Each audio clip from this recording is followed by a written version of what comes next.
A carefully planned escape, the storyline nothing short of a movie.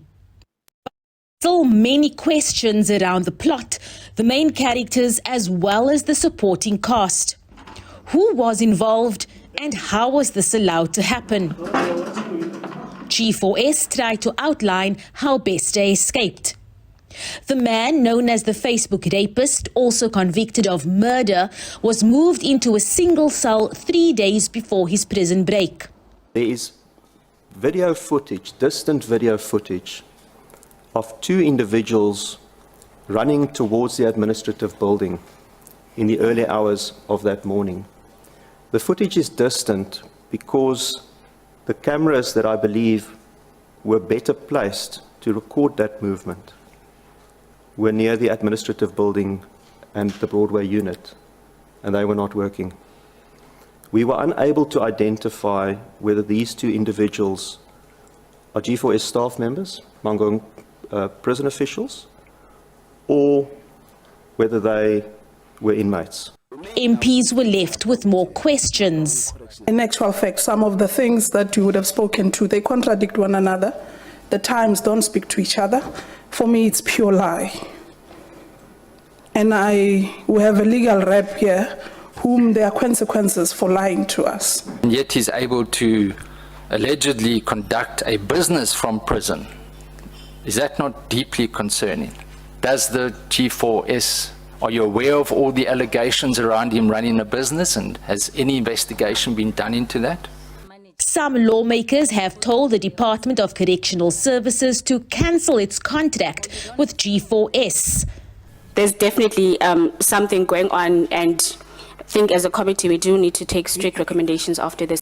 It was revealed that G4S knew as early as November last year that the body in Bester's cell was not his. While MPs heard that Justice and Correctional Services Minister Ronald Lamola and his deputy Patekile Holomisa were aware of Bester's escape as far back as October last year. This was according to the Judicial Inspectorate of Correctional Services, the body which monitors prison conditions around the country. According to the JIC's head, retired Justice Edward Cameron, in August last year, their preliminary investigation showed that the body was not Bester's. This was based on DNA evidence and a post-mortem report. I'm told that we formally informed G4S about the body, about the post-mortem report, about the DNA in early November. Lamola conceded he was informed in October. Who informed me that it appears to him this exceed probability or credence, but it's an investigation that is underway from themselves as JICs, but there is also investigation by both the South African Police Service and the Department of Correctional Services. This left me and induced me with shock, Chairperson. Disbelief, incredibility. At the heart of MP's anger is the fact that Bester's victims were not informed of his escape. You didn't inform the public of the escape because it was a catch-22. It may have alerted Bester that you were on the lookout for him and you didn't want to compromise the investigation.